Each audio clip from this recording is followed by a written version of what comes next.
Welcome to another video in the North Valley Animal Disaster Group series on small animal first aid.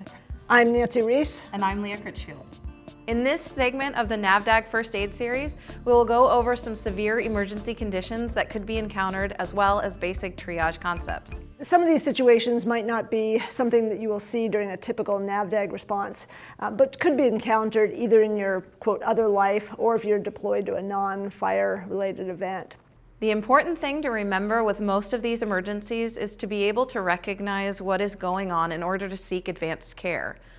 There are often limited things we can do in the field to treat these type of emergencies, but if you can recognize the urgency of the case, you will be better able to get the animal to the help it needs. Some of the emergencies we might see with NAVDAG include trauma, excessive bleeding, some breathing difficulties. The animal might be unconscious. They can have hyper or hypothermia, shock, poisoning, snake bites, burns, and maybe even a case of drowning. In this video, we will discuss difficulty breathing, hyperthermia, shock, snake bites and bee stings. Trauma and bleeding are discussed in the wounds and bandaging video. So let's imagine your entry to a scene. The first thing, of course, is that you always have to check for scene safety to make sure that it's okay to enter. Next, we want to evaluate the extent or urgency and if there's actually a need for first aid or not. When you find an animal in the field, you need to determine first, is it breathing? Is there a pulse? Is the animal responsive or not? If not, then obviously immediate CPR and resuscitation would be indicated. And we'll talk about that a little bit later on. On the other hand, if you find a minimally injured animal, then it might be best just to transport the animal to the veterinary facility for evaluation rather than taking the time to treat it in the field. So most of what we'll cover here are kind of in between things. Emergencies that need to be recognized and acted upon, but don't necessarily include CPR. To start the talk, we will discuss the concepts of triage. Triage is technically defined as the assignment of degrees of urgency to wounds or illnesses to decide the order of treatment of a large number of patients or casualties. So if there are multiple animals or people involved, the subjects must be triaged. In a mass casualty situation, triage may involve difficult decisions. With multiple animals, triage would involve deciding to work on the animals that are likely to make it with treatment.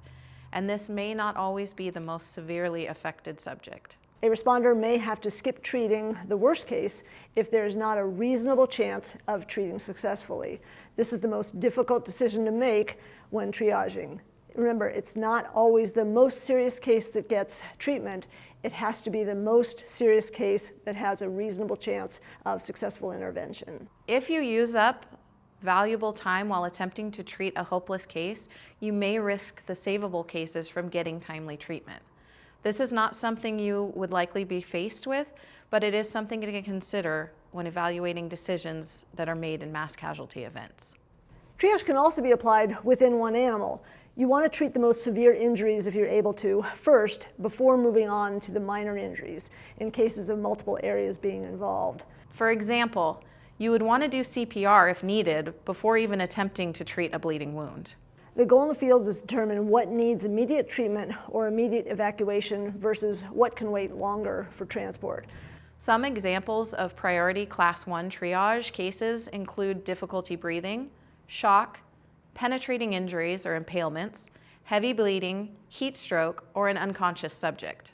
Things like minor fractures, multiple injuries, certain toxins, depending on what type of toxin, or even a rattlesnake bite. Some people call that a Class 1 or Class 2, but those are critical things, but technically a Class 2 type of situation. There's a little bit of a window that you have time to treat before the animal gets truly critical. Heat exhaustion before it actually turns into full-on heat stroke could also fall into this category. Rattlesnake bites are debatable Class 1 versus 2 because there is some time before the toxin takes full effect. Things like the pictures shown here would obviously need attention, but are not immediately life-threatening despite the ugliness of the wounds. Prolapsed eyes, while not life-threatening, the sooner they get treatment, the more likely the eyeball and maybe some vision might be able to be saved. And finally, the most common level of thing you're going to see is what are called Class 4 types of issues. They need attention, but nothing is life-threatening or debilitating. So like this wound near the eye, this other cat actually has a mosquito bite hypersensitivity. severe respiratory infection, torn nails, things like that are minor emergencies that have time that you can start treating them in the field and then getting them the care they need. The first thing you're going to do is to evaluate the ABCs, and everybody's probably heard of the ABCs in first aid, so we'll just go over the concept briefly. They stand for airway, breathing, and circulation. It's also important to look at what's called the neurologic status of the animal.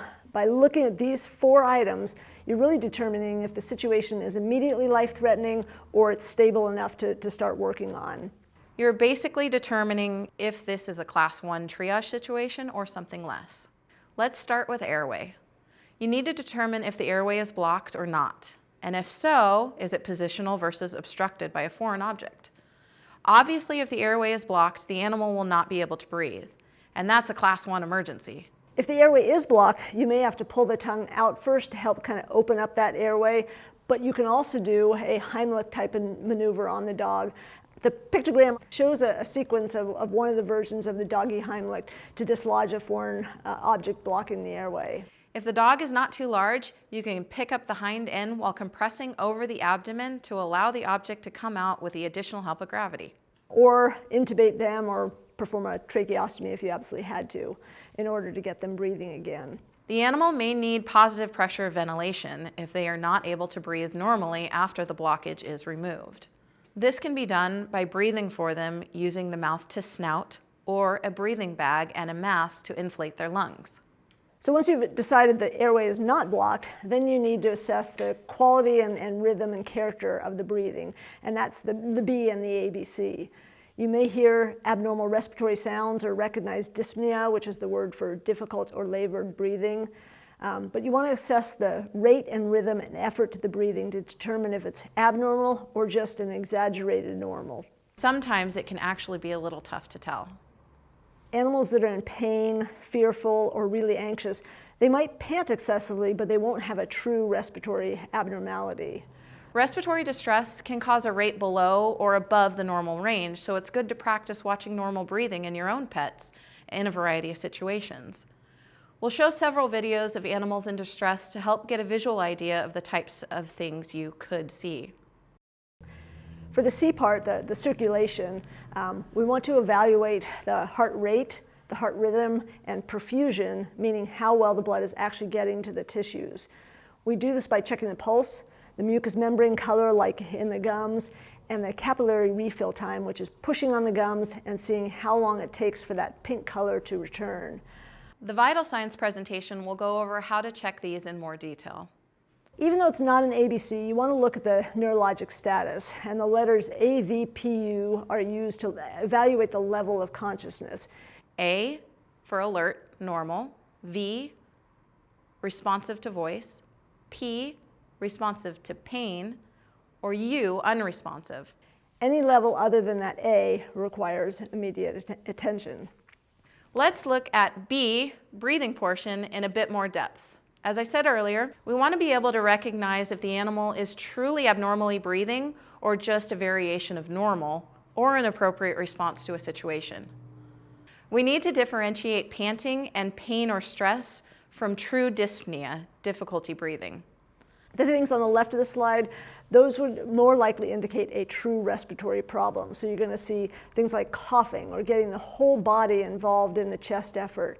Having the mouth constantly open while seeing that labored chest movement often occurs. And it helps to know if the breathing gets worse with exertion or not. Other evidence for true dyspnea or difficulty breathing includes mucous membranes. The color of that, pink is good. Bluish or purple or even pale indicates that there might not be enough oxygen getting to the tissues.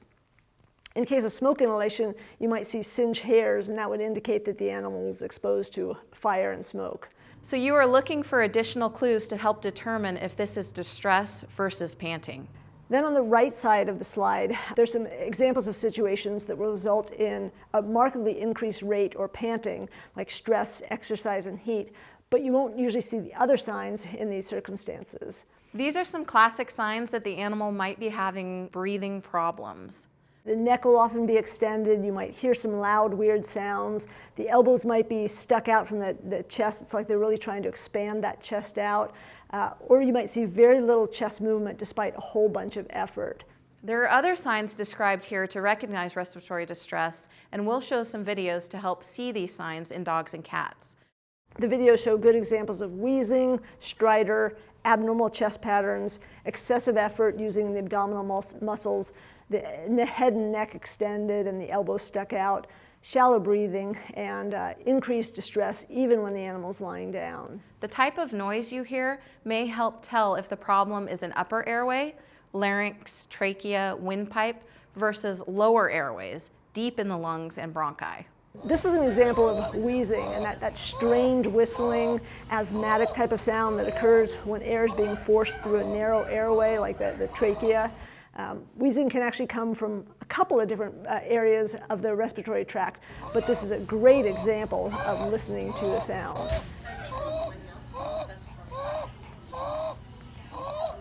Expiratory wheezes tend to indicate a lower airway problem, while an inspiratory wheeze tends to be associated with upper airway issues. Or you can have both depending on what the underlying cause of the problem is. This next kind of sound usually indicates upper airway distress. You can hear what is called inspiratory stridor. Disease of the larynx, like the vocal cord, voice box area, typically causes this type of sound. Diseases of the larynx, or where the vocal cords sit, typically causes this type of sound. And air is being pulled past a narrow airway in the back of the throat there. In contrast, animals with nasal, pharyngeal, back of the throat, or soft palate disease make more of the snoring noise that can occur during either inspiration or exhalation. This is called stertor. Other signs of respiratory distress include open mouth breathing, particularly in cats. Cats are obligate nasal breathers, so when you see a cat open mouth breathing, there's often severe disease present. Although they can do it if they're excessively overheated or stressed as well. Dogs obviously breathe with their mouths open more often, but exaggerated open mouth breathing can indicate a problem in dogs as well. This video shows one of those abnormal chest movement signs. It's something called a flail chest, and it can happen with a penetrating chest injury. And you see the visible expansion of the chest. It's actually occurring at the opposite phase that it should be. So the chest expands or pops out during expiration, which is the opposite from what normal breathing does. Inhalation then results in kind of a sucking in of the chest wall. These next videos show other chest signs of distress as well. And note the exaggerated chest movements. They're really struggling to get that air into the lungs. The fluid sort of sits between the chest wall and the lungs, so it kind of pushes them down, and it's really hard to have them pull out their chest and inflate their lungs until you actually physically remove that fluid. This is an example of the elbows out position. Note the wide elbows, and they may do this when standing or lying down. This is another clear example of a body posture indicating dyspnea. It's almost never wrong to try to supplement oxygen in emergency situations. Smoke inhalation is not actually listed on the slide, but that is certainly a time we would want to use oxygen in a potential NAVDAG situation. Carbon monoxide from the smoke displaces oxygen from the hemoglobin that carries oxygen to the tissues. So increasing that concentration of oxygen helps diminish the negative effects of carbon monoxide from the smoke. O2 tanks deliver 100% oxygen versus room air of about 21%. So you can really improve oxygen to the tissues where it's needed by getting pure oxygen into their lungs. When giving oxygen by mask, they may not tolerate the mask or get stressed by it. If they don't tolerate the mask or get stressed by it, you may just need to do flow by oxygen where you're running it near them, or run a tube into a carrier and cover most of the carrier, kind of creating an oxygen cage with that. Masks come in multiple sizes, so you're trying to fit it as close as possible to the shape of their muzzle. It's a good idea to get a seal around the mouth so that the oxygen isn't just leaking out, but it's kind of a compromise between getting the best oxygenation versus stressing the animal out. When working with oxygen tanks, there are some things to remember as they can be very dangerous. Don't hit or drop a tank. They should be restrained at all times to prevent the tank from falling over. If you have to move a tank, you've got to do it carefully and not just roll it across the floor. This slide lists some of the things that have occurred when working with oxygen tanks. And I hope it goes without saying there should never be any smoking around oxygen tanks. The oxygen from a tank can fill up a very large area, so even smoking or lighting a match anywhere in the vicinity of an open oxygen tank could cause a problem. Hopefully these videos and sounds gives you a little bit of an idea about what to look for to determine the breathing status of the animal and some information on the use of oxygen. Next, we want to cover some of the basics of shock in dogs and cats. Shock is probably the most common circulation issue that you would see in an emergency setting. Now there are several types of shock, but basically they all come down to a lack of blood and oxygen to the internal organs. This results in a lack of energy for the cells. While the body initially tries to compensate to keep circulation to the brain and the internal organs, but these compensating mechanisms can't be sustained without further damaging the tissues, and external support for circulation and oxygenation have to be given. We wouldn't expect anyone to memorize these types of shock, but we just want to give you an idea of some of the underlying things that can create a shocky animal. There's hypovolemic shock that comes from basically a low blood volume, and that can happen from external or internal bleeding or extreme dehydration that results in inadequate blood flow volume and blood flow to support the tissues. Cardiogenic shock is related to the heart not working well enough. So there is enough blood, but the heart can't pump that blood effectively enough to support the tissues. Distributive shock, that occurs when blood vessels are unable to expand and constrict normally. So blood pressure usually drops dramatically. That systemic vasodilation or dilating of the blood vessels leads to decreased blood flow to the brain, the heart, and the kidneys, and that damages the vital organs. Additionally, fluid can leak out from the capillaries into the tissues, and that causes further problems with the cells. In this case, there's adequate blood volume, but the tissues don't receive that blood well enough because of the low blood pressure.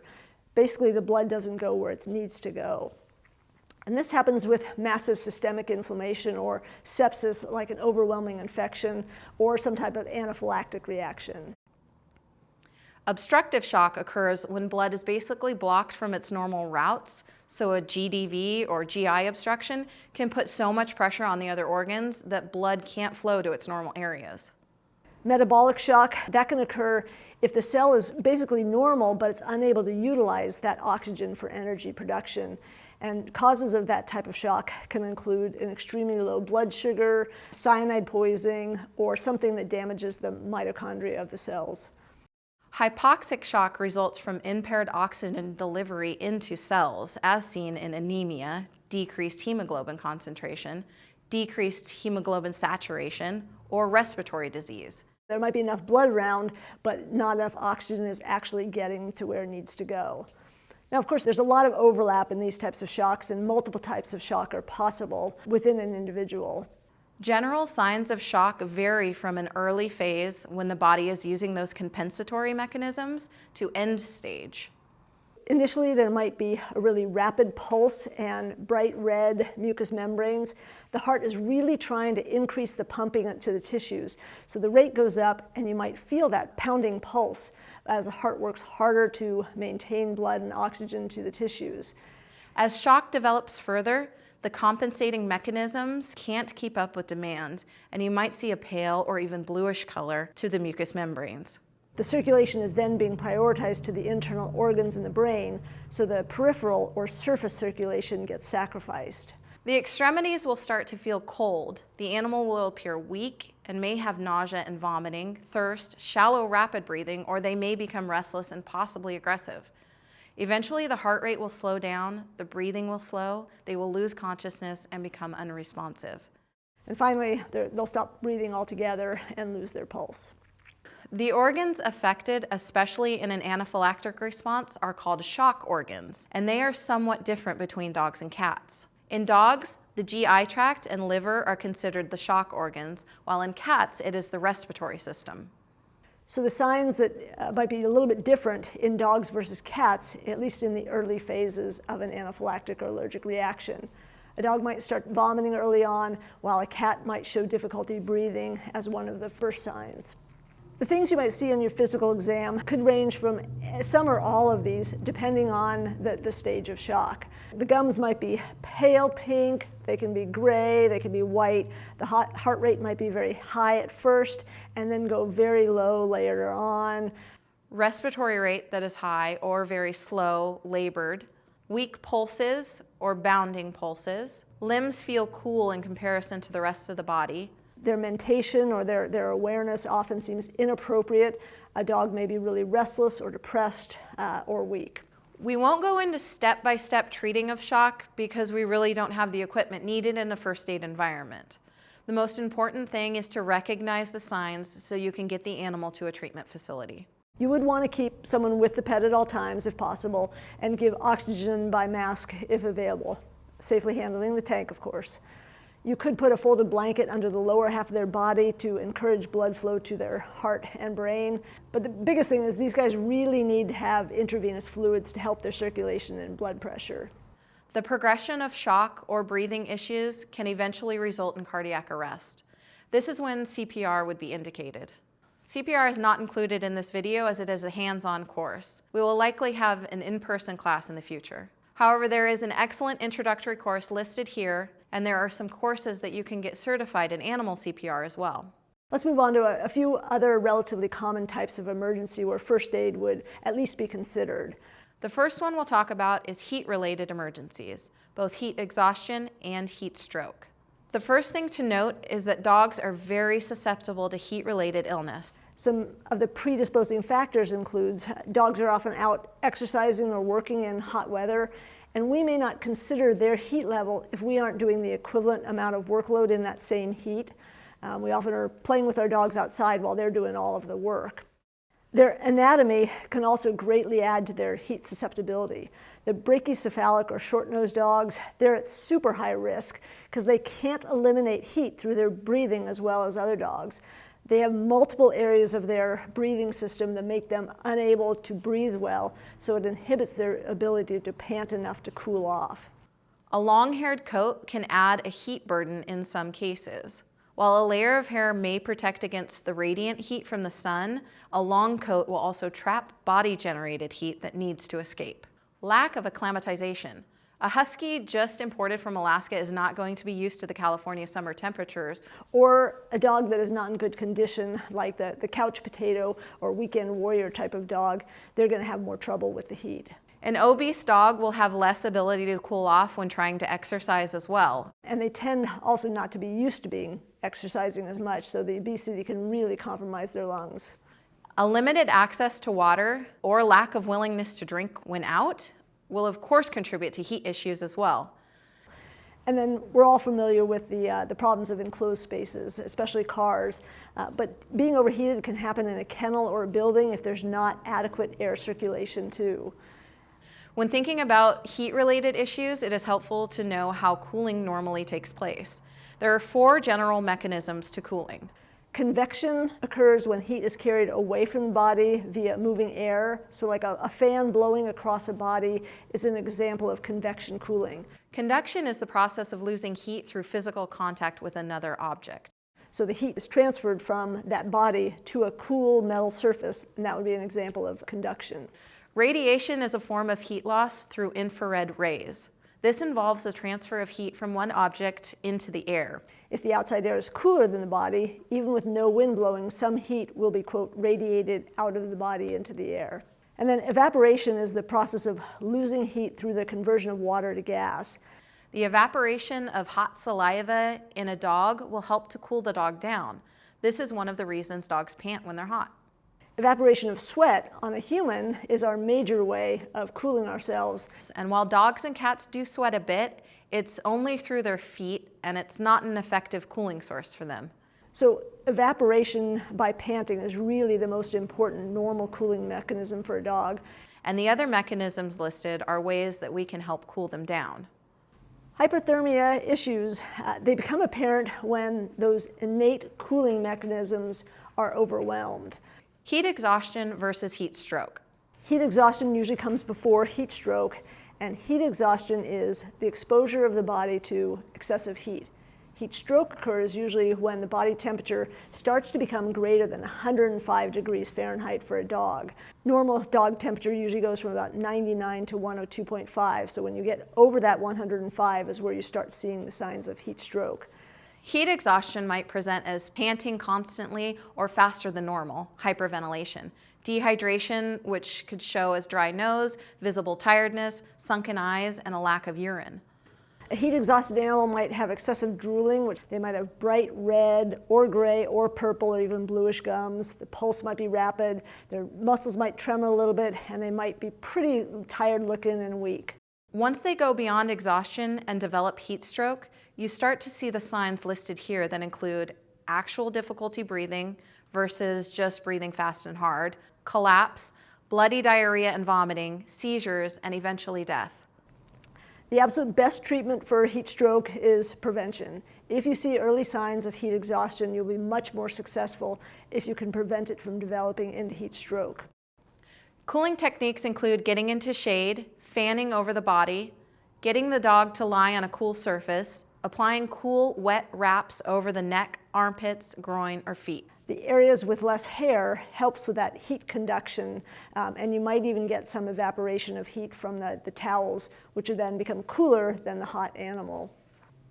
You don't want to drop their temperature down below about 103 degrees Fahrenheit, or there will be additional complications related to the shock the body goes through with rapid changes. You do need to cool, but you just don't want to do too much or too dramatic cooling, like using ice that can cause constriction of the blood vessels, and that prevents more heat from being dissipated out to the skin. If you cool too much, they can actually develop rebound hypothermia or low body temperature, which only makes things worse. Cool or tepid water is usually good. You don't want to use ice cold water, and it's especially useful if you use it in conjunction with fanning. There was one study that showed dogs that are actively cooled before transported to a hospital had a lower mortality or death than those not cooled. Once initial cooling attempts have been done, ideally while heading toward the vehicle, we need to get them to the hospital where they can get IV fluids and support. Another critical emergency to recognize is rattlesnake envenomation. We certainly have a high number of rattlesnakes in our area here, so it seems likely that you would eventually see an animal bit by one. The rattlesnake venom causes toxic damage to the blood vessels. It affects blood clotting and causes severe damage to tissues. Although we usually worry about victims not being able to breathe when their head and neck swells up so much, it's really more often the tissue and blood vessel damage and clotting problems that actually kills them. Some of the symptoms include an initial yelp from the animal after being bit, and then the development of drooling and facial swelling. It will often start on one side and progress to below the neck and to the other side of the face.